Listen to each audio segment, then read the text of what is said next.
상식과 지식 사이, 몰라도 먹고 살지만 알면 뿌듯한 것들을 탐구하는 본격 지성인 되기 프로젝트. 부록처럼 가볍고 본책보다 재밌는 내 인생 별책 부록. 책보다 별책 부록. 이거 제가 하니까 되게 어색하네요. 네. 네, 오늘도 인사하고 하는 거죠? 네네네, 인사해야죠. 하시죠. 감사합니다. 오늘도 별책 부록을 눌러주신 청취자 여러분 고맙습니다. 감사합니다. 저는 하고 싶은 것도 많고 알고 싶은 것도 많은 즐기는 자 아마존입니다. 안녕하세요. 묵묵히 뜻을 밝히는 묵소알입니다. 네, 엿은 엿장수 맘대로, 인생은 내 맘대로, 제 맘대로 사는 게 좋은 엿장수입니다. 안녕하세요. 궁금한 게 많은 저는 판도라입니다. 네, 반갑습니다. 반갑습니다. 오늘이 그 시작 주제 중에 마지막 네, 우리가 이제 시작을이라는 주제로 137억 년? 138억 년? 138억 년, 뭐 5만 년 막 이런 얘기들 하셔가지고 저는 좀 비교적 역사가 짧은 걸 갖고 왔어요. 앞서 이제 나눴던 1, 2, 3화에 비해서는 지식적인 면에서는 사실 그닥 건질 게 없을 수도 있어요. 근데 책보다 별책 부록이 명세기 지성인 되기 프로젝트잖아요. 지성인들에게 꼭 필요한 겁니다. 음악의 뭘까요? 시작은 지성인들에게 꼭 필요했는데 그렇지 않았나요, 여러분? 그것도 그렇지만 네, 뭐 근데 어쨌든 그 뭔가 좀 지식적인 면을 많이 얻었는데 오늘은 여행은 뭐 아무한테나 다 필요한 걸로. 아니, 네. 근데 이렇게 얘기는 하지만 사실 이번 주 너무 기대됐어요. 대체 여러 가지 기대하셔야 나왔던 그 시작들 중에 또 엿장수가 하는 시작은 어떤 걸까? 이 아이디어가 여러 개가 있었거든요. 엿의 시작. 엿의 시작. 너무 네. 기대들 하셔서 그냥 빨리 얘기할게요. 매너의 시작 준비했습니다. 아, 매너. 와. 이제 매너가 어떻게 규정이 되고 도대체 언제부터 매너라는 걸 따지기 시작했고 그리고 지금 우리가 매너라고 생각하는 것들이 원래는 어떤 행동이었고 어떤 의미가 있었나 이런 것들이 좀 궁금하더라고요. 그래서 매너의 시작을 오늘 다룰 건데 특히 서양 세계의 매너의 시작에 대해 다룰 거예요. 칼질하는 법. 스테이크 칼질. 뭐 그런 거죠.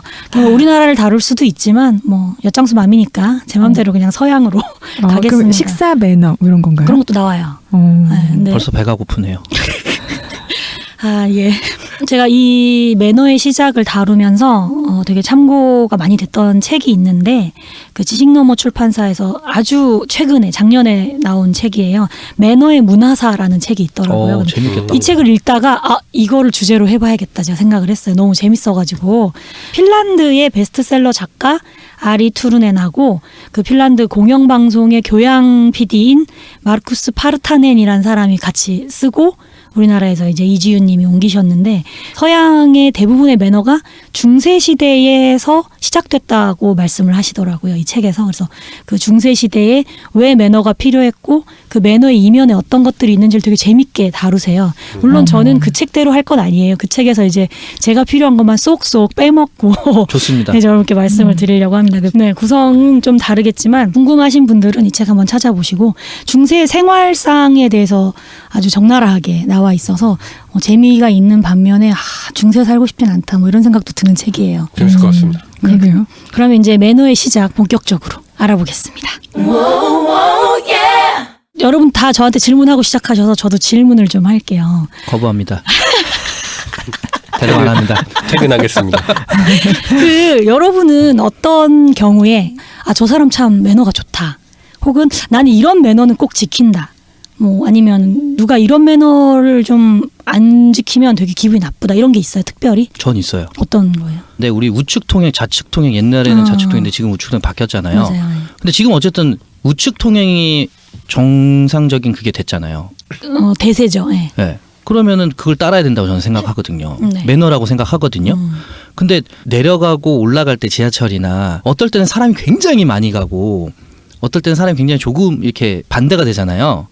근데 그 반대가 소수가 딱 되는 순간에 내려가지도 못하고 올라가지도 못하는 상황. 한 줄 정도는 정말 최소한 남겨줬으면 좋겠는데. 비워두는 게 네. 매너를 지키지 않는 사람들이 있다. 그게 뭔지 모르는 사람도 실제로 있더라고요. 맞아요. 이게 우측 통행, 좌측 통행이 저희가 사람들이 다니는 통행만이 아니라 도로 방향 있잖아요. 맞아요. 도로 자동차도 방향에 따라서 정해지는 거래요. 위험하니까. 그렇죠. 그렇죠. 네. 예, 안전 때문에. 그렇죠. 근데 그걸 안 지키면 실제로 사고가 날 수도 있죠. 저는 그래서 그거. 또 저는 아마존님은?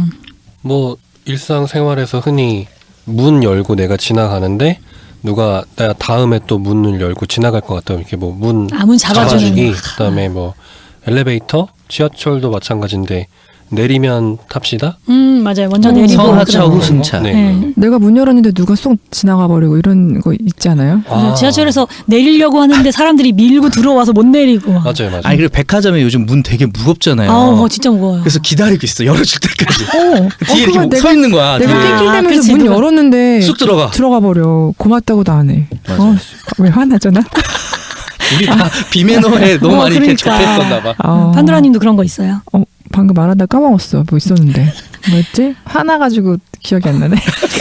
그러니까 이렇게 매너를 안 지키는 사람을 보면 좀 불편하기도 하고 화가 나잖아요. 네. 근데 그 사람들이 그럼 그런 매너를 이제 뭐 좌측 통행, 우측 통행이라던가 이렇게 문을 뒷사람이 올 것 같아서 잡아준다던가 이런 게 혼자 있을 때는 지킬 필요가 별로 없잖아요. 그러니까 서로에게 불편을 주지 않죠. 그렇죠. 그러니까 매너라는 게 결국은 이렇게 사회적인 행동인 거예요. 매너의 그 어원을 봐도요. 매너스라고 이제 그 영문으로 표현을 하는데 라틴어에서 매뉴아리우스라는 단어에서 나왔대요. 그게 손이나 행동을 뜻하는 마누스, 그다음에 방법을 말하는 아리우스에서 마뉴아리우스 그런 단어에서 왔는데 단수로 매너 하면 그냥 뭐 방법, 태도 이런 뜻이면 이제 매너스 이렇게 복수형으로 쓰면 사회적인 행동이라는 의미예요. 무조건. 그리고 사회에서 어떤 집단에서 용인되는 행동. 어원이 손하고 행동이요. 손하고 방법. 방법. 근데 매너가 한국말로 뭐지? 그래서 한국에는 보통 뭐 예의 뭐 이런 식으로 보통 이제 예의 예의 범절. 바르게 예의 정확하게 우리 말로는 뭐라고 해야 될지 사실 잘 모르겠어요. 배려. 뭐 배려일 수도 딱 있고. 그건 아닌데 근데 이제 그 말 되게 많이 쓰니까. 그렇죠. 매너가 근데 이제 어떤 태도의 문제인 거잖아요. 상대방을 좀 매너 있게 대한다고 말할 때 예의 바르게 대한다. 뭐 이런 말과 좀 비슷할 것 같은데 예의라는 말도 한자를 그대로 보면 예도에 맞게 행동한다. 그러니까 상대방의 존경의 뜻을 표현하기 위해서 법칙에 맞춰서 말투나 몸가짐을 한다는 뜻이고 비슷한 단어로 에티켓 있잖아요. 에티켓이라고 많이 하죠. 근데 에티켓이랑 가볍게 느껴지네요. 매너랑은 이 서양 언어권에서는 좀 다르게 느낀다고 해요. 우리는 사실 매너나 에티켓이나 뭐 그게 그거 같은데 매너는 어떤 그런 태도의 느낌적인 느낌 이런 건데 에티켓은 해야 하는 규정이라는 거죠. 이럴 땐 이렇게 해야 해. 근데 매너는 태도나 어떤 그 자세만으로도 보여줄 수 있지만 에티켓은 약간 좀 더 강제적인 규칙으로 뭐 인식을 한다고 하는데 저는 외국 사람이 아니라 잘 모르겠어요. 근데 지금 설명해 주시니까 되려 우리나라에서 좀 전에 저희가 화가 나는 이런 일들을 생각해 보면 사실 규칙만 지켜줘도 그렇죠, 내가 그렇죠. 특별하게 배려나 이런 걸 하지 않아도 규칙만 지켜도 침범하지 않을 수 있는데 맞아요. 그게 이제 에티켓인 네. 거죠. 규칙을 정확하게 지키는. 저는 매너라 그래서 맨이 뭔가 어원인가 해서 이렇게 사람다운 거? 사람다운. 그러니까 아니 내리면 타야지 사람이야? 뭐 아니면 근데 그것도 되게 그럴싸하다. 일리가 있는 말인 게 짐승이다. 여러분 이제 잘 아시는 이제 매너 하면 꼭 생각나는 영화 대사가 있잖아요. 매너 메이키스 맨. 그쵸. 매너가 사람을 Manners 만든다. make man. 킹스맨에서 해리 역할을 맡은 콜린 퍼스가 매너가 사람을 만든다. 그러니까 매너를 지켜야 사람이다. 그러니까 뭐 혹은 매너가 있어야 사람이다. 뭐 이런 의미인데 실제로 우리도 매너가 있고 예의 범절에 바르고 이런 사람 보면 아, 저 사람은 참 훌륭한 교육을 받았겠거니 혹은 인성이 좀 좋겠거니 뭐 아, 저 사람은 좀 존경할 만하다 이렇게 느끼잖아요. 그러니까 이 매너라는 게 사람과 동물을 구분짓는 혹은 문명인과 야만인을 구분짓는 수단이 되는 거죠. 네가 사람이라면 이 정도는 해야 되지 않냐. 뭐 이런. 그러니까 도리 이런 것과도 좀 그러니까 도덕적인 것과 많이 매칭이 되더라고요. 오늘 이제 저는 매너와 에티켓을 이제 좀 섞어서 얘기를 말씀을 드릴 건데 대부분의 이제 문명 사회에서는 매너를 잘 지키면 더 문명화되었다고 생각하고 우리가 더 우수하다, 우월하다고 생각하는 문화가 있어요.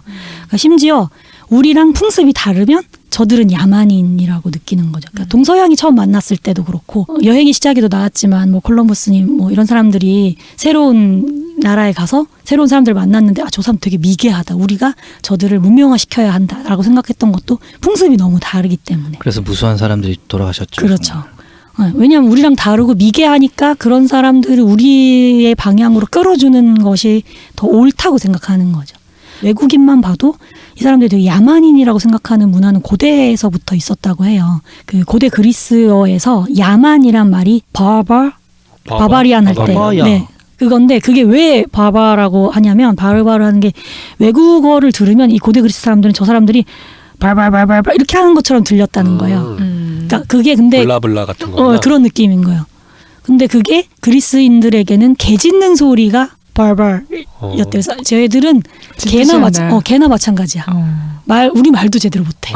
이 훌륭한 우리 말을 할 줄 몰라라고 생각해서 되게 야만적이라고 생각해요. 개소리 하네 뭐 그렇죠, 이런 뭐 그런 거네요. 말을 잘 못하기만 해도 인도나 프랑스 같은 데서도 외국인을 좀 비하하는 단어들이 대체로 그런 어원을 갖고 있대요. 그런 어원을 갖고 있는 말들이 나중에는 뭐 멍청이 뭐 이런 약간 욕하는 것 같은 그런 단어랑 동의어로 쓰였다는 거예요. 심지어는 슬라브인들은 독일인들을 보고 벙어리라고 불렀대요.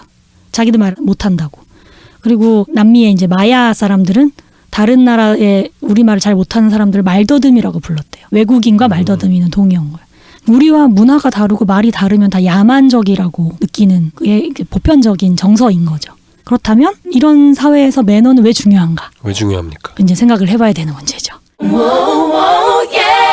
그 매너라는 게요. 매너의 문화사에서는 매너가 중세의 어떤 행동 양식들이 현대까지 굳어지면서 매너로 발전한 것이 되게 많다고 말을 해요. 그러니까 그 당시 에티켓이었던 것들이죠. 제가 생각하기에는 매너가 되는 여러 가지 이유가 있는데 제일 첫 번째는 안전을 보장하는 매너예요.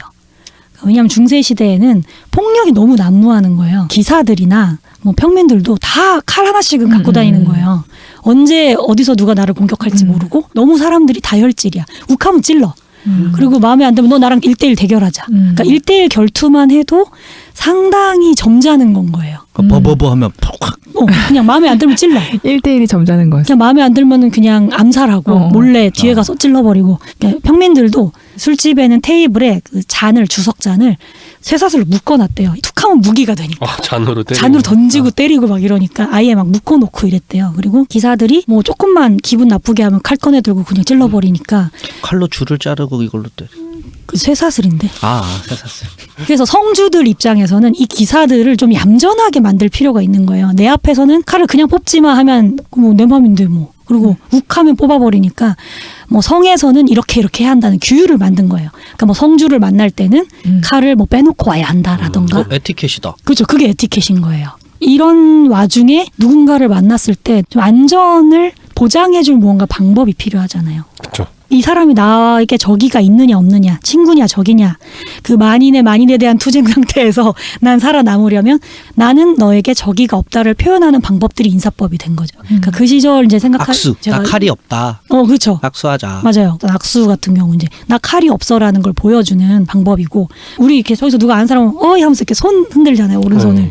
이거는 손에 또 무기가 없다? 이것도 로마 군인들이 예전에 내가 무기가 없고 아군이다라는 걸 보여주기 위해 손을 이렇게 들어서 흔들었대요. 와, 그럼 지금까지도 하는 거야. 지금까지도 그걸 하는 거죠. 제일 반가울 때 하는 거네요. 그렇죠. 나야나.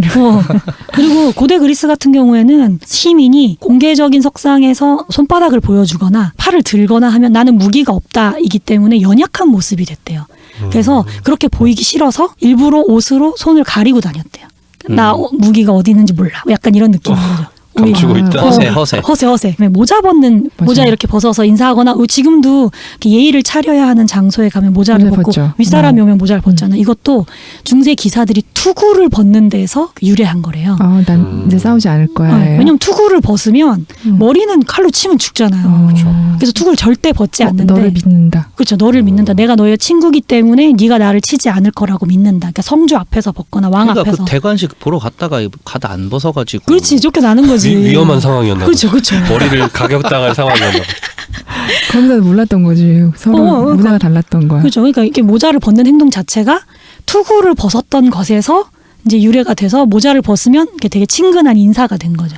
지금까지도. 그래서 사실 그 전에 비주라고 하죠. 이렇게 볼 키스하는 거, 이렇게 볼 양쪽으로 쪽쪽 하는 이런 인사가 되게 많이 하고 있었는데 패스트 같은 게 막 돌잖아요. 전염병이 워낙 도니까 접촉을 하고 사람과 마주치는 게 이게 좀 불편한 거예요. 옮을 수도 있으니까. 그래서 모자를 벗는 인사가 더 각광받은 거죠. 안전을 위해서 매너를 지켜야 된다고 했던 대표적인 또 하나가 식사 매너인데 칼을 식탁에 올리지 못하게 했대요. 무슨 칼을요? 그 나이프를. 지금은 양식이면 당연히 우리 고기 썰러 간다 막 이러잖아요. 썰어 나오나요? 그렇지 않아요. 그 전에는 그냥 다 칼 하나는 갖고 있으니까 자기 칼로 먹어요? 나오면 자기 칼로 그걸 그냥 잘라갖고 먹는 거예요. 그것도 개인 접시가 생긴 게 얼마 안 됐대요. 몇백 년 안 됐어요. 중세 초기까지만 해도 가운데 큰 접시에 스프도 큰 접시로 그냥 하나 놓고 대한민국식이야. 그러니까. 그리고 다 같이 나눠 먹어. 고기도 그냥 큰 접시 하나 놓고 뭐 이런 식이에요. 그러면 거기서 자기 칼 꺼내서 잘라 먹고 스프는 심지어 그거를 들고 돌려가며 마시는 거예요. 한 명씩. 헐. 잔 돌리기. 폭탄 돌리기. 이래저래 위생적으로 안 좋게 느껴지네요. 완전 더럽죠. 칼도 어쨌든 그 식기용이 아니었던 그렇죠. 거잖아요. 누구 찔렀을 동물을 막 수도 있는 거예요. 죽였던. 칼이 근데 식탁에 올라오는 것 자체가 이제 불편하니까 칼을 식탁에 올리지 못하게 하는 게 오히려 매너로 자리를 잡는 거예요. 그렇구나. 그리고 지금도 누구한테 칼을 주려고 하면 칼 날을 내가 돌려서 잡고 손잡이를. 칼 손잡이를 상대방에게 주잖아요. 네. 중세에 이미 이거를 말을 했대요. 프랑스의 클로드 칼비악이라는 사람이 그 예법서에 뭐라고 썼냐면 누군가에게 칼을 건넬 때는 칼끝을 손으로 잡고 칼자루를 상대 손에 쥐어줘라. 그렇게 해야 다른 의도가 없음을 분명히 할 수 있다. 그런 거였구나. 근데 찌를 의도가 있는 사람에게 줄 때는 정말 난감하겠다. 그럼 아니 상대방이 날 찌르겠지. 그러면 칼자루 주지 잡고 않지. 바로 푹 찌르겠죠. 그러니까 믿으니까 주는 거죠. 어. 그리고 이제 아까 그 문 잡아주는 얘기했는데 레이디스 퍼스트를 이제 많이 얘기를 했었죠. 요즘은 좀 그런 게 좀 덜한 것 같은데 남자들이 보통 문 잡아주고 여자 먼저 들어가게 이렇게 비켜준다거나 뭐 이런 얘기 하잖아요. 이게 중세에는 그 문 뒤에 성벽 뒤에 같은데 자객이 너무 많은 거야. 암살자들이 있으니까 기사들이 하녀들을 먼저 들여보내는 거예요. 문에. 아, 그게 좋은 뜻이 아니구나. 네가 먼저 들어가. 네가 먼저. 어머. 암살자가 있으면 갑자기 배신감 느껴져. 누가 들어오면 암살자가 칠 테니까. 레이디스 퍼스트가 사실은 되게 방패막이네. 그렇죠. 이 당시에는 이제 여성의 지위가 워낙 낮았고 특히 하녀 같은 경우는 뭐 아주 낮게 받고 그다음에 아내조차도 자기 소유물로 여기고 이런 문화들이 초기엔 있었기 때문에 독이 든 음식 너 먼저 먹어봐. 뭐 그렇죠. 이런 기미상궁하는 것처럼 비슷한 거네요. 그런 거예요. 아, 그러니까 그래요? 레이디스 퍼스트가 썩 좋은 이거 배려가 아니었네요. 의미는 아니었어. 근데 이제 그 이후로 근대 이후로 넘어가면서는 약간 의미가 배려해주는 거군요. 숙녀분 먼저 이런 느낌이죠. 아무튼 그래서 이제 그 중세의 많은 매너의 많은 부분들이 그러니까 에티켓이라고 여겨지는 부분 또 매너라고 하는 많은 부분들이 안전을 보장하기 위한 방법이었다는 겁니다. 그 다음으로는 매너가 필요했던 이유가 계급을 드러내기 위해서. 그러니까 나는 훨씬 더 높은 계급의 사람이다 라는 것을 좀 과시하기 위해 매너가 필요했다고 해요. 그 전에는 힘이 센 사람, 칼질 잘하고 싸움을 잘하고 전쟁에서 이기는 사람이 아무래도 땅도 더 많이 갖고 더 높은 계급으로 올라갈 수 있는 가능성이 높았죠. 그랬는데 17세기쯤 되면 이제 물론 중세 후반인 거죠. 근대로 넘어가기 직전 그 시즌에는 절대군주들이 등장을 합니다. 왕권이 엄청나게 강화된 절대군주들이 등장하는데 예전에는 귀족들이 성을 짓고 각 지역에 자기 사병을 키우면서 힘을 과시하면서 살았는데 왕이 왕권을 강화시키면서 귀족들을 궁궐로 모아들이는 거예요. 궁으로 들어와서 나한테 잘 보여야 네가 높은 자귀를 받을 수 있어. 이렇게 되는 거죠. 그래서 폭력이라는 것 자체, 군사력도 폭력이잖아요. 군사력을 국가가 독점하기 시작하는 거예요. 그러면 귀족들이 그러면 나의 계급을 어떻게 더 올리지? 내가 어떻게 더 높은 사람이 되지? 왕한테 잘 보여서가 되는 거죠. 그러면 그 전에는 충동적으로 칼 팍 찌르면 이길 수 있었던 사람들이 이제는 식사 예절을 잘 지키고 왕이 좋아하는 예절을 잘 지켜야 괜찮은 사람으로 보여야. 내가 좀 잘 보여야 이제 앞으로는 땅도 더 많이 받고 자기도 더 높은 걸 받을 수 있게 되는 거예요. 지금 같네요. 똑같네. 줄을 잘 타야 되는 거죠. 줄 잘 타기 해야 되는 거죠. 이때부터는 이제 뭔가 사회적인 관례를 좀 지키는 게 유리하다. 그것이 좀 더 옳다라는 공감대가 이제 형성이 되기 시작해요. 이게 근대적인 매너랑 더 많이 연관이 되죠. 에티켓의 유래를 보면 이 계급을 드러내는 매너가 어떤 것인지가 좀 더 명확해지는 것 같아요. 에티켓이 고대 프랑스어의 동사 에스티크라는 말에서 유래가 됐는데 붙이다라는 뜻이래요. 스티커 같은. 그래서 이제 뭐 표찰, 뭐 라벨 이런 거를 원래 뜻하는 말인데 실제로도 프랑스의 이제 대표적인 절대군주인 그 태양왕 루이 14세. 루이 14세 시절에 실제로 표찰을 썼는데 그걸 에티켓이라고 불렀어요. 그 표찰이 어떤 역할을 했는지가 설이 여러 가지가 있어요. 첫 번째는 루이 14세가 궁정 안에서는 이렇게 행동해야 돼. 뭐 옷은 이렇게 입어야 되고 인사는 몇 도 각도로 해야 되고 뭐 높은 사람에게는 낮은 사람이 어떻게 해야 되고 뭐 복잡하게 한 거를 적어서 너무 많으니까 궁정 곳곳에다 이렇게 붙여놨다. 그렇다는 썰도 있고 또 하나는 궁정에 이제 출입을 하고 싶은 귀족이나 외국 대사들 있잖아요. 그럼 그 사람들이 언제 들어와야 되고 몇 번째 순서로 와서 들어올 땐 어떻게 해야 되고 라고 이제 나눠주던 표찰이다라는 썰도 있고 또 한 가지는 이때만 해도 화장실이 없었어요. 화장실이 따로 없고 사람들이 길에서 그냥 볼일을 보는 거예요. 마당에다가 보고 이랬는데 엄청 멋있게 정원을 꾸며놨는데 베르사유 궁전. 어. 베르사유 궁전 화장실이 없어요. 그걸 해놨는데 사람들이 궁정 아무데나 자꾸 똥을 싸는 거야. 그래서 여기는 안 돼. 여기는 절대는 안 돼. 여기 말고 여기만큼은 지키지 여기는 안 않아야지. 되고 저기로 가라는 표지판 늘 붙였다. 그걸 에티켓이라고 불렀다라는 썰도 있고 여러 가지 있는데 어쨌거나 에티켓이라는 게 궁전 안에서 지켜야 하는 어떤 예법을 적은 종이에서 에티켓이란 말이 이제 유래가 된 거죠. 점점 중세에서 살기 싫어지기 시작했어요. 우리나라도 그랬대요. 맞아요. 길거리에서 막 그냥 역시 중세에 배만 살면 다 안 돼. 보고. 가끔 요즘에도 그런 분들 있죠. 네. 근데 이제 요즘은 그렇게 하면 이제 매너가 없는 거잖아요. 아니, 자기가 매너 있는지도 매너- 몰라 술 취해갖고 하는 사람들. 아니 근데 실제로 중세에는 술을 정말 만취할 때까지 먹었대요. 우리 지금 술 먹으면 2차, 3차 가잖아요. 그게 중세 때 그랬대요? 중세 독일에 이미 있었대요. 그러니까 술자리가 거기 있어. 우리랑 되게 비슷하다. 연- 중세 가야 되나? 연회가 열리면 거기서 술을 막 5리터씩 먹고 막 이랬대요. 맥주를. 근데 뭐 그렇게 그때는 먹어야 물이 그렇게 뭐 부족- 먹고 화장실은 없어. 그 화장실을 없고 이러니까 없는 이유가 있었네. 왔다 갔다 하기 그런 거야. 그렇게 먹고 사람들이 다 같이 헤어지기 아쉬워가지고 또 다른 데 가서 퍼먹기 시작하는 거예요. 그리고서 밤새 먹고 다 테이블 밑에 다 뻗어가지고 끝나는 거예요. 아, 자기가 혹은- 쌌던데. 그렇지.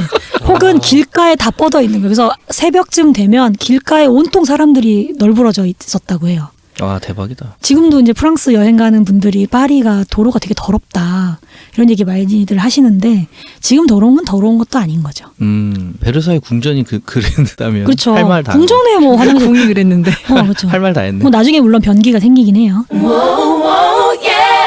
근데 사람들이 그럼 이 에티켓이란 표차를 왜 그렇게 중요하게 여겼냐? 그거는 이제 당시의 배경을 좀 생각을 해야 되는데 루이 14세는 루이 13세가 결혼한 지 23년 만에 겨우 얻은 아들이에요. 그러니까 막 신의 선물이다 막 이러고 난리가 났었대요. 정말.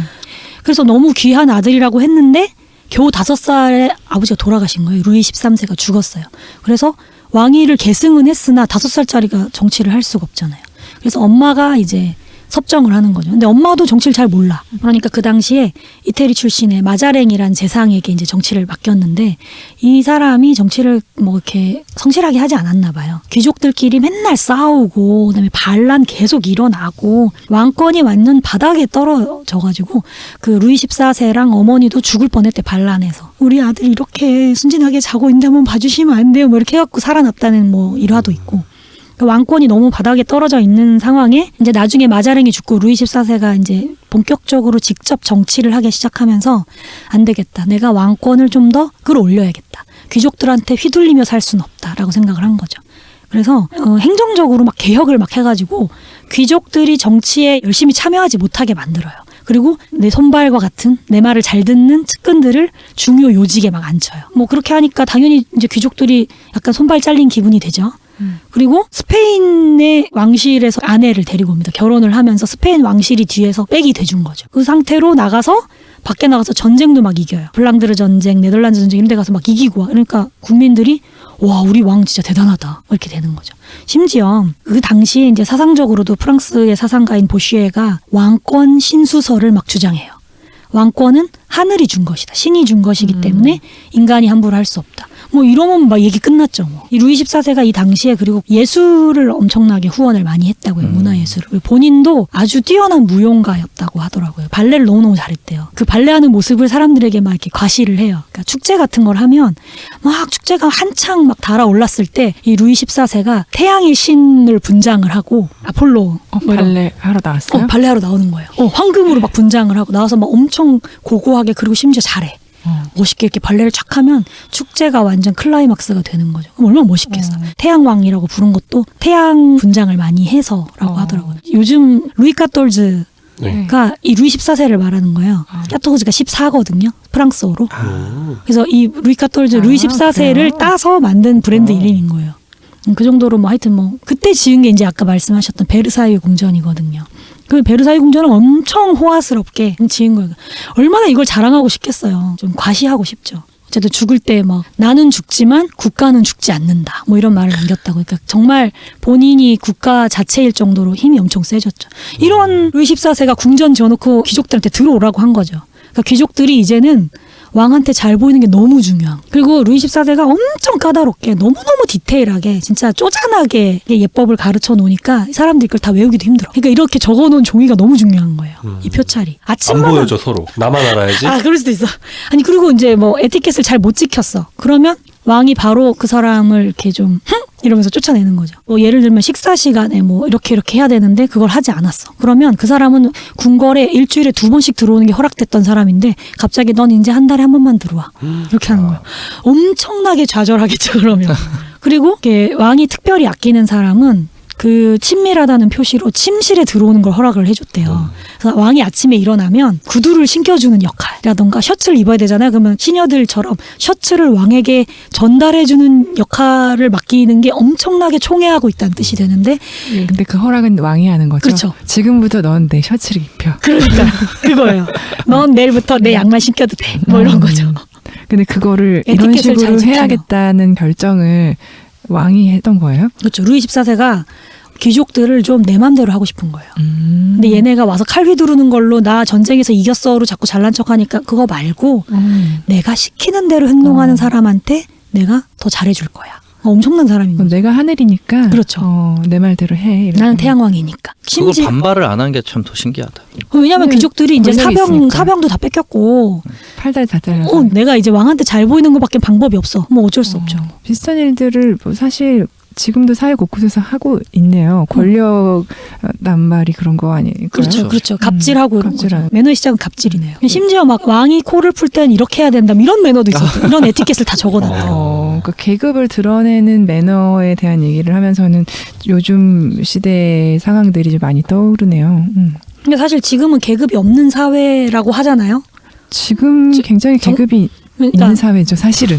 뭐 보이지 않는 법적으로는 계급이 없다고 음수적, 하는데 은수적. 근데 맞아. 맞아요. 지역으로도 계급 나누고. 계급을 드러내는 매너를 지금도 많이 볼 수 있는 게 상류층이라면 이렇게 행동해야 해라는 어떤 스스로 정해서. 그렇죠. 그런 뭐 예를 들면 야 이거는 우리는 이런 옷 안 입어라던가. 공공연히 그런 말 하는 것 같아요. 그렇죠. 이 정도는 먹어줘야지. 그럼 맞아요. 그런 이런 얘기. 말도 네. 저희 뭐 흔하게 맞아요. 장난처럼 하는 말인데도 좋은 날인데 이 정도는 입어야지 이런 것도 그런 그렇죠. 게 좀 깔려 있지 않을까요? 그렇죠. 뭐 그러니까 어디 갈 땐 이런 거 입어줘야 된다. 뭐 이런 거. 뭐 요새 뭐 TPO라고 하는 게 사실은 다 그런 맥락이 있는 거죠. 게다가 이 당시에는 이 프랑스 궁정이 트렌드 세터였어요. 유럽의 다른 나라의 궁궐에서도 프랑스에서 저거 한다던데? 하면 막 따라하는 거야. 셀럽이야, 셀럽. 셀럽이에요. 프랑스 그 사람들이 시절 사교의 중심인 거죠.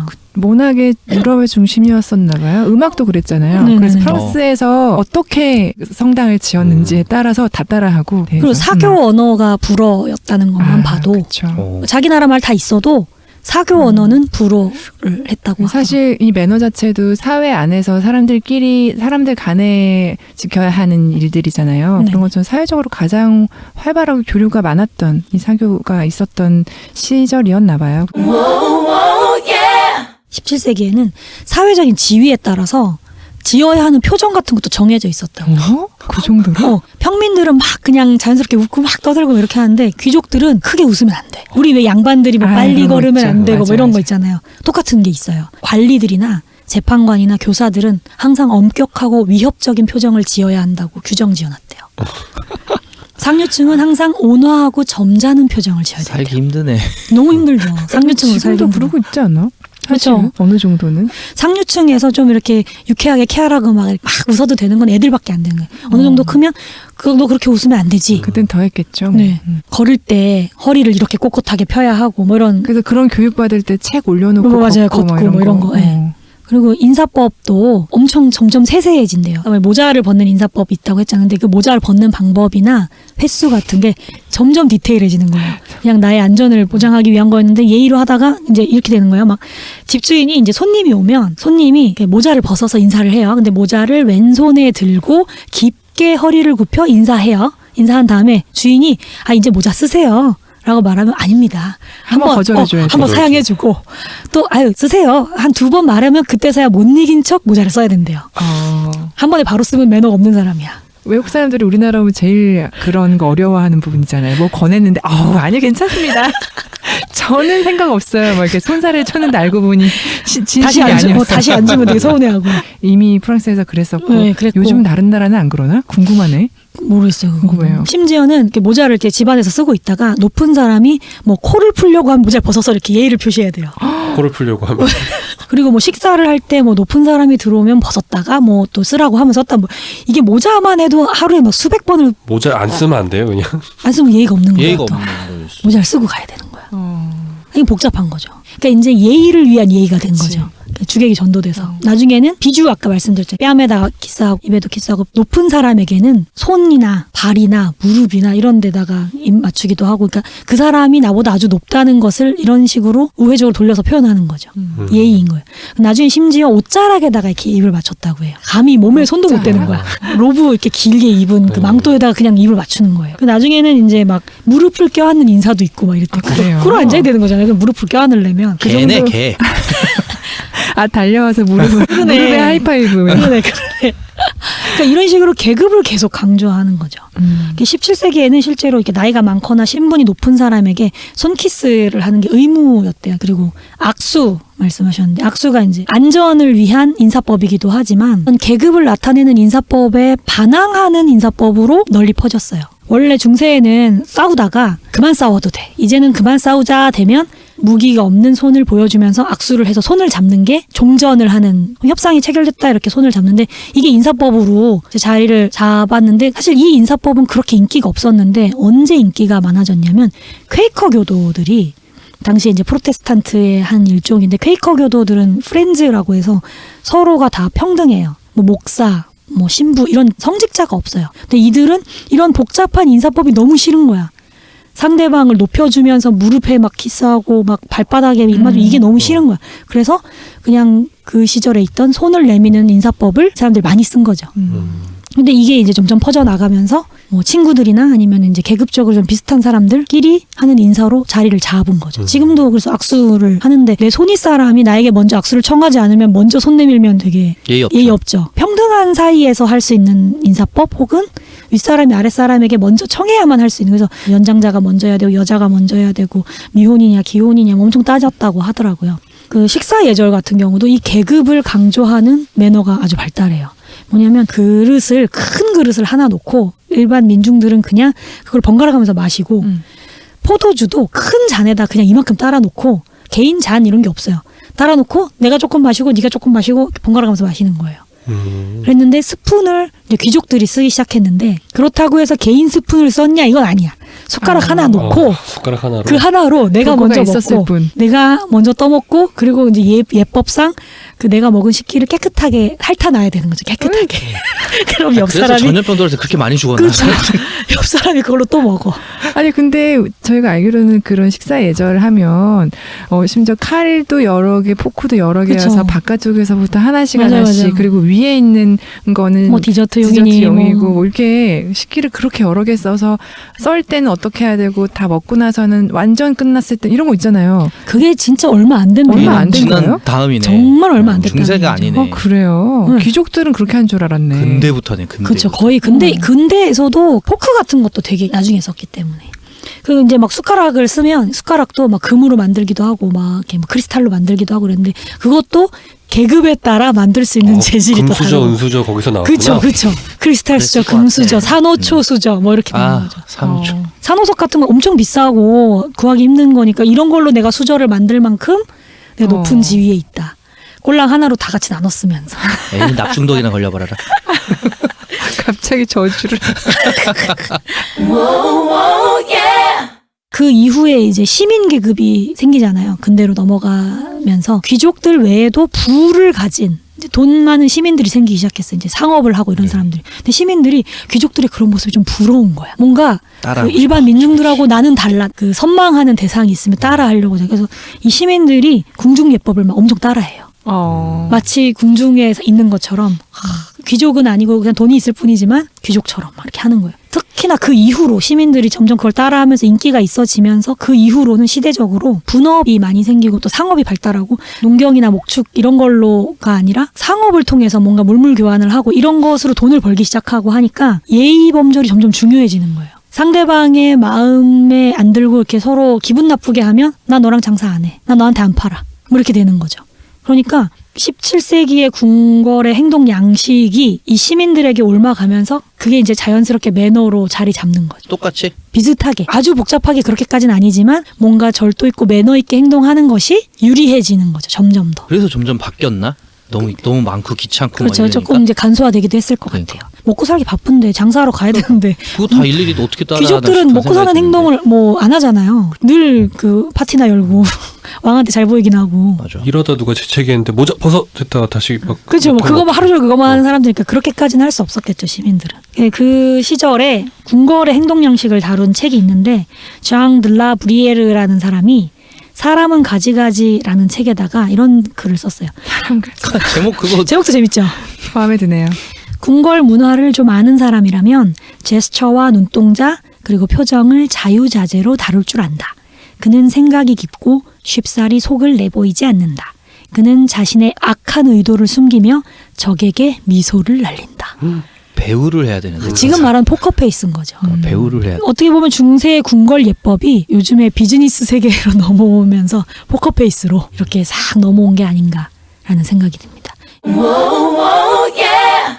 요즘의 매너는 위생에 대한 부분들이 상당 부분 많이 있죠. 그 뭐 기침 매너 이런 거 있잖아요. 뭐 소매로 가리고. 가려야 된다 뭐 라든지 화장실을 갔다가는 당연히 손을 씻고 나오는 것이 그러니까 위생적인 부분도 있지만 매너라고도 하고 그죠? 그런 여러 가지 부분들이 위생과 관련된 게 많은데 그 왜냐면 이게 아까 매너나 이런 게 다 사회적인 그렇죠. 그거라 그랬잖아요. 나 하나만 하면 안 있어도 되고 막 해도 되는데 그렇죠. 이게 그렇죠. 다 뭐 묵사발님이 집에서 화장실 갔다 남들은. 손을 안 씻고 밥을 먹어도 아무도 뭐라고 할 사람이 없죠. 그러니까 근데 언제 실험한 거 봤는데 남녀 실험? 남자들 거의 80-90% 손 안 씻던데. 와 나 그 중에 10%야 대박. 갑자기 이 생각 났어요. 그 부부간에도 그렇고 커플들이 언제 텄냐 이런 거 그렇죠. 얘기하는 거. 아. 그런 것도 매너 얘기 그렇죠. 아닐까요? 그렇죠. 그렇죠. 그 매너 얘기. 근데 서로 얘기하고 하는 거는 괜찮은 건가요? 나 얘기하고 낀다 해요? 이러고 하면 괜찮아요. 아니 그러니까 서로 나 지금 낄 거야. 아니 서로 그- 서로 이거를 우린 이제 껴도 된다 해서 텄어. 아. 그러면은 이제 괜찮아지는 누가 거야. 허락해 주는 거야? 그때부터는 막 공격하는 그런 거. 그러니까 그때부터 괜찮은 아니, 이게 거야. 뭐- 받아라! 아, 옛날 이렇게. 아빠가 왜 이렇게 손 이렇게 하고 한번 눌러봐요. 누르면 뭐 이런 거 그러니까. 이런 느낌이 아 되는 거죠. 진짜? 아무튼 뭐 지금은 이제 좀 위생에 관련된 부분이 상당히 많은데 중세와 근대 초기까지도 위생 개념이 별로 없어요. 왜 씻어야 돼? 뭐 이렇게 생각하는 거예요. 지금은 한 그릇에 이렇게 같이 다 숟가락 넣어서 먹는 거를 싫어하는 사람들은 상당히 싫어하잖아요. 그렇죠. 우리나라도 엄청 싫어하는 사람 싫어하죠. 많죠. 싫어하는 사람들 많죠. 많아요. 그리고 실제로 그것 때문에 뭐 헬리코박터나 충치균이 다 옮는다고 네네네. 실질적으로도 그 위생 때문에라도 각자 개인 그릇을 달라졌죠. 사용하고 이렇게 많이 달라지고 있는데 이때는 목욕을 거의 안 했대요. 목욕이란 단어를 몰랐을 것 같아요. 어쩌면 화장실이 따로 없어서 막 물이 거리에다가 없어서 그랬나? 뭐 그것도 그거지만 위생관념 자체가 없는 거예요. 이거 씻어야 된다는 생각이 별로 그래서 없어요. 사실 냄새가 났을 것 같잖아요. 그거 감추려고 향수가 그렇게 그렇죠. 유명해졌대잖아요. 향수가 있으니까 더 안 씻는 거예요. 그래서 프랑스 향수가 유명한 거구나. 그럼요. 그 시절에는 세수를 한다는 개념이 뭐냐면 씻는다라고 하면 손만 살짝 물에 이렇게 담궜다 담궈? 꺼내고 헹구고 고양이 새. 얼굴에 향수를 뿌리면 씻었다고 하는 거예요. 갑자기 향수라는 영화가 생각나네. 이렇게 목욕도 안 하고 화장실도 따로 없지. 막 그리고 밥을 먹기 전에 손을 씻긴 씻었어요. 왜냐면 손으로 밥을 먹었기 때문에 음식을 손으로 집어 먹으니까 손에 막 흙이 묻고 이런 상태로 먹고 싶진 않으니까 닦긴 닦는데 되게 형식적으로 그냥 닦고 그냥 색깔만 검지 않으면 먹어. 그렇죠. 그리고 밥을 먹고 난 다음에 막 기름 묻고 이건 안 닦아요. 씻을 필요가 없어. 왜? 자기 옷자락에다 이렇게 슥슥 닦았대요. 그래서 어떤 귀족인가 누가 왕인가가 자기가 초대한 그 손님들한테 밥을 먹고 난 다음에 그 옆에 하녀들이 하얀 옷을 입고 서 있는데 거기에 손을 닦아도 된다고 해줘서 저 사람 정말 매너 있다. 매너 너무 좋다. 이렇게 소문이 났대요. 그리고 이제 용변을 보는 행동 자체가 개인적인 행동이 아닌 거예요. 이 사람들 사생활이 아닌 거예요. 막 루이 14세는 변기에 앉은 채로 사람들을 맞이하고 그랬대요. 막 오죽하면은 그 시절의 예법서에 볼일을 보고 있는 사람에게 인사를 하는 것은 예의 바르지 않다라는 얘기를 했대요. 그러니까 왜냐하면 길거리에 돌아다니면 볼일 보는 사람이 너무 많은 거야. 아, 모르는 척 해줘야 돼요. 인사는 안 하고 그럼 이 사람이랑 얘기할 게 있으면 계속 기다리고 쳐다보고 기다리고 있어야 되는. 쳐다보지 말라는 거 그냥 아니었을까요? 루이 14세 같은 사람은 그냥 얘기했대잖아요. 근데 베르사유 궁에 변기가 있긴 있어요. 근데 책장처럼 생겼는데 뚜껑을 열면 변기인 거예요. 근데 그 변기가 용변을 보는 것이 뭐 더럽다, 위생적으로 안 좋다 해서 그런 게 아니라 마치 좋은 차를 뽐내듯이 변기를 막 비단으로 장식하고 난 이런 데서 본다. 이렇게. 인분을 감추기 위해서가 아니라 그냥 방 안에서 변을 보는 게 너무 자연스러운데 그걸 그냥 꾸며놓은 거예요. 그냥 막 영국의 엘리자베스 1세 여왕은 한 달에 한 번 목욕을 하는데 그마저도 나 별로 안 더러운데 하면 안 했대요. 1년에 몇 번 안 하는 거죠 목욕을. 너무 매너 없어. 지금 생각하면 옛날 사람들 그래서 다 단명한 거 아니에요? 아무튼 그래서 이 중세에는 위생에 도움되는 매너는 사실 별로 없었어요. 그러니까 위생을 위해 지킨 매너는 별로 없었고 실질적으로 위생을 고려해서 매너를 지키기 시작한 건 19세기 이후래요. 진짜 얼마 안 됐죠. 그 전 때까지는 집에서 방바닥에 침을 뱉는 게 아무렇지도 않아요. 물론 그들은 이제 우리처럼 맨발로 다니진 않지만 신발 신고 다니지만 집안에 그냥 바닥에다 침을 뱉고 조금 나아져서 나중에는 침 뱉는 그릇이 따로 방에 있고 그랬다가 이제 이 그릇을 방 가운데 놓는 건 좀 그러네 하면서 이제 방 귀퉁이로 갔다가 집 안에선 침을 뱉으면 안 되겠네 하는 식으로 점점 발달을 하고 용변도 밖에서 우리처럼 지금처럼 흘려보내는 게 하수도가 19세기에 생기면서 용변을 흘려보내는 문화가 생긴 거죠. 그러니까 제가 아까 물이 없어서 그랬나라고 얘기했던 게 물이라기보다 관계 이런 수로가 안돼 이런 게 있으니까. 너무 이제 안 돼 있을 것 같은 거죠. 실제로 고대에서도 그 관계 수로가 잘 돼 있는 나라에서는 하수도 그러니까 로마에는 그쵸. 목욕탕이 있었고 로마 화장실 있었던 것 같아요. 화장실에서 여러 명이 이렇게 맞아요. 나란히 칸막이 칸막이가 앉아서. 없이 그냥 맞아요, 나란히 맞아요. 다 앉아서 얘기할. 중세도 그랬어요. 칸막이가 생긴 거가 19세기 이후라는 거죠. 그래서 그냥 줄줄이 앉아가지고 이렇게. 근데 수도원은 좀 유독 깨끗했대요. 왜냐하면 똑같은 시간에 일하고 똑같은 시간에 기도하고 똑같은 시간에 용변을 봐야 하기 때문에 되게 청결하게 그러니까 화장실이 따로 있고 판자가 쭉 있는데 구멍이 뽕뽕뽕 뚫려 있어서 각자 그 구멍에 앉아서 줄줄이 쫙 앉아서 같은 시간에 용변을 봐야 되는 거예요. 의학 지식이 좀 이렇게 보급이 되면서 이렇게 하면 병에 잘 걸린다더라가 알려지면서 위생을 생각한 매너가 생기기 시작한 거죠. 우리 청취자분들 이거 뭐 점심 저녁 이 식사 시간에 듣지 말라고 맨 앞에 다 얘기해줘야 될 것 같은데 우리. 죄송합니다, 여러분. 근데 저희도 이게 그 도시에서 살아서 그렇지 네, 캠프 같은 거 가면 약간 이게 좀 덜 씻게 되고 그렇죠. 그러니까 화장실도 푸세식 화장실. 그렇죠. 뭐 나무 사이에 들어가기도 하고 신고해야겠어 노상방뇨. 이렇게 위생에 대한 매너는 뭐 사실 위생 때문에 생긴 것은 지금과는 다르게 별로 없었다는 거. 그다음에 이제 또 한 가지가 종교가 생활 방식을 규정하기 시작한 거죠. 매너를 규정하기 시작했어요. 예법들이 막 이렇게 자리를 잡으니까 종교가 이제 이거에 관심을 가지는 거예요. 그래서 어떤 행동들은 막 권장을 해요, 종교적으로. 어떤 행동들은 이건 하지 마라고 금지하기도 하고. 사람들도 이제 종교적인 이유로 어떤 행동들을 좀 터부시하는 게 생기기 시작했어요. 포크 같은 경우에는 날이 세 개가 이렇게 돼 삼지창 모양이잖아요. 네. 근데 그게 악마가 들고 다니는 삼지창이랑 똑같이 생겼기 때문에 식탁에 올리지 못하게 했어요. 못 쓰게. 세 개를 안 만들고 처음부터 5개, 4개를 만들지. 뭐 4개. 그러게 말이에요. 근데 그 세 개를 만드는 게 보편적이었나 보죠. 아마 삼지창 자체가 원래 농사짓는 도구였는데 그걸 좀 줄인 게 포크일 테니까. 그래서 11세기에 베네치아 총독이 비잔틴 제국의 공주랑 결혼을 하고 피로연을 하는데 비잔틴에서는 이미 포크를 쓰고 있었던 거예요. 그래서 식사를 하려고 공주가 포크를 꺼냈어요. 이렇게 자기 포크를. 근데 사람들이 다 기겁한 거죠. 악마의 도구를 이렇게 된 거죠. 근데 실제로도 그 도구를 써서 식사를 하고 공주가 그 다음에 배탈이 났나 봐요. 아팠대요. 그랬더니 그때 신학자들이 거봐라. 또 갖다 붙이기. 악마의 도구를 써서 배가 저주를 아프다. 받았다. 뭐라고 얘기하기도 했다고 하더라고요. 되게 유명한 신학자들이 막 삼지창을 쓰면 안 된다는 걸 크게 강조를 하기도 근데 했다고. 지금도 포크가 그래서 3개짜리밖에 없어요? 2개짜리 있긴 2개짜리도 있다. 있긴 있죠. 과일 먹을 때 네, 쓰는 요즘 과일. 요즘은 뭐 여러 가지 포크 모양이 4개짜리도 있는 거 5개짜리도 본 것 같은데. 하나짜리도 있잖아요. 이렇게 포크라고 보기엔 좀 그건 그렇지. 이쑤시개. 이쑤시개. 그러네요. 죄송해요.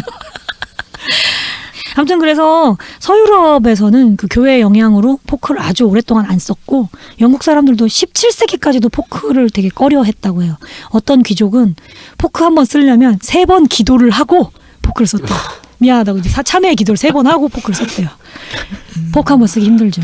근데 그렇게까지는 아니라도 포크라는 자체가 우리나라도 문화가 아니잖아요. 젓가락에 쓰니까 어렸을 때 포크는 아이들이 쓰는 거지. 그렇죠. 밥 먹을 때 네. 포크로 이렇게 찔러서 먹는 거는 그런 얘기 음식에 대한 예의가 아닌 거예요? 그러니까 예의라기보다 찔리면? 포크로 쿡 찍는 것은 좀 점잖지 않다고 생각하기는. 과일 먹을 때나 하나씩 찍는 그 거. 포크가 회사에서 밥 먹으면 돈가스 이런 때만 포크를 주지 평소에는 포크를 아예 꺼내놓질 않더라고요. 그러니까 우리랑은 잘 안 맞는 것 같아요. 우리 정서가 아닌 거겠죠. 근데 예의와 관련된 얘기가 분명히 있어요. 이거 포크 우리나라에서는 그렇죠? 뭐 그렇지만 어쨌거나 포크가 어쨌든 유용한 거죠. 이 사람들 손으로 그렇죠. 먹는 거에 비하면 그 전에 뭐 귀족들은 손가락 3개만 가지고 밥을 먹어야 한다 뭐 이런 예법이 있었는데 그거에 비해서는 포크가 근데 물론 포크를 처음 들여왔을 때 되게 시행착오를 많이 겪었다. 막 음식이 절반은 떨어뜨리고 뭐 여러 가지 시행착오를 겪었지만 어쨌거나 유행을 선도하는 프랑스 그리고 이탈리아 왕실에서 포크를 적극적으로 쓰면서 유행이 됐다고 해요. 그 이후에는. 네. 중세에는 심지어 종교가 결혼 생활, 부부관계에 대해서도 많은 부분을 규정을 했습니다. 특히 부부관계에 있어서 성생활 자체가 쾌락이나 욕망은 죄라고 생각했고 오로지 자손을 낳기 위해서만 허락되는 거예요. 그러니까 부부관계를 가지면 안 되는 요일이 있었대요. 목요일은 예수 그리스도가 로마 병사들에게 붙잡힌 날이니까 안 되고 토요일은 동정녀 마리아에게 헌정된 날이니까 안 되고 아 정말요? 일요일은 부활을 기념한 날이니까 안 되고 월요일은 죽은 자들의 영혼을 기린 날이니까 안 되고 그 일주일에 언제 몇 번 안 돼. 언제? 몇 번 안 돼. 심지어 그리고 무슨 성탄에도 안 되고 부활에도 안 되고 무슨 대축일에도 안 되고 사순에도 안 되고 이렇게 하면 그대로 다 하면 애를 낳을 수가 없을 정도인 거죠. 어머 그렇겠다. 생각해보니까. 자손을 낳기 다 위해서 몰래 한 거죠. 다 어겼네. 몰래 다 했으니까 그렇게 자손들이 많이 태어나서 지금까지 유럽이 살아있죠. 그리고 심지어 부부관계를 가질 때 뭐 너무 격정적이어서도 안 되고 이런 체위는 되고 이런 체위는 안 되고 뭐 이런 거 다 정해주고 침착하게 해야 하고 뭐 이렇게 말했다는 거예요. 그게 사제들이 본인은 침착하게 독신이라 본인은 독신이라 안 되겠다. 그러니까 그 전에 글로 배워서 그래. 글로. 독신제가 아닐 때에도 성공회처럼 성직자들에게도 이미 결혼한 성직자들에게 부부관계를 너무 격정적으로 하지 말라는 지침을 내릴 정도였대요. 에티켓이었던 그리고 거죠. 심지어 부부가 한 침대에 누울 때 가서 같이 코치를 한 거 옆에서 그건 하면 안 돼. 이렇게 그 정도였대요. 꼭 종교뿐만 아니라 그 시절에 첫날 밤을 동네 주민들이 우리 왜 뚫어가지고 문풍지 뚫어서 보는 것처럼 근데 걔네는 아예 방에 병풍만 하나 쳐놓고 병풍 뒤에 다 서 있었대요. 첫날 밤을 제대로 치르는지 보려고. 자기들끼리 근데 뭐 어쩌고 얘기하는 게 너무 시끄러워서 신혼부부가 집중할 수 없을 정도였다. 뭐 이런 얘기도 있다고 해요. 와. 어마어마하죠. 중세시대의 매너는 우리가 생각하는 것과는 다른 이유로 많이 생겼습니다. 아 끝이에요? 근데 재미있으셨어요? 네 완전 재밌었어요. 아니 마지막 거 더 재밌을 것 더 해줘요. 그거 궁금하시면 제가 아까 말씀드렸던 매너의 문화사에는 좀 더 디테일하게 네. 디테일하게 나와요. 뭐 안 된다는 게 많아서 싫어하실 것 같은데 궁금해하시네요. 그냥 궁금했어요. 결론적으로 매너는 사회적인 행동 양식인 거예요. 사람과 사람이 함께 살면서 나의 안전을 보장하고 나와 저 사람과의 관계를 규정하고 혹은 또 나가 이득을 얻기 위해 어떤 지켜야 하는 사회적인 규범이 된 거죠.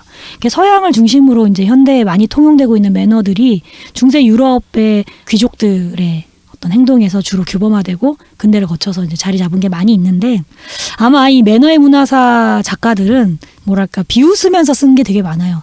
유럽이 너네 세계 문화의 중심이라고 여기고 니네 되게 잘난 척하는데 니네가 좋아하는 그 매너 사실은 이런 환경 속에서 만들어진 거다. 뭐 이런 뉘앙스가 좀 많이 보여요. 네, 그렇게 매너가 그렇게 고상한 출발점을 갖고 있지 않았다는 거를 이 작가님들은 얘기하시는데 좀 재미있었고요.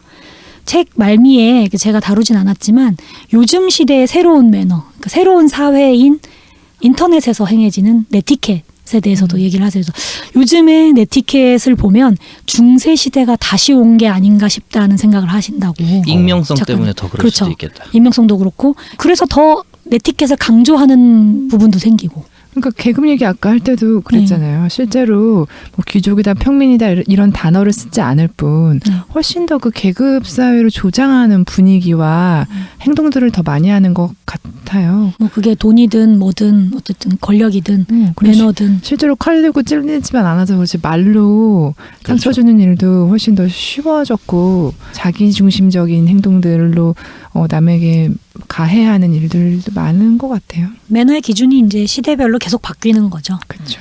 이 시대에는 어떻게 하는 것이 사회적으로 더 용인되는 행동이냐 어떤 것은 사회적으로 용인되지 않는 행동이냐의 기준이 우리도 느끼잖아요. 우리가 어릴 때 용인되던 행동들이 지금은 안 되고 뭐 어른들이 그런 얘기 많이 하세요. 우리 어릴 때는 수박밭에 가서 수박서리도 하고 지금은 라떼는 그러면 말이야. 그렇죠. 라떼는 말이야. 철컹철컹. 사회적으로 용인되지 않는 것들을 하지 않는 것이 매너니까. 네, 뭐 아무튼 그래서 오늘 매너의 시작 청취자 여러분도 재밌게 들으셨으면 좋겠네요. 네.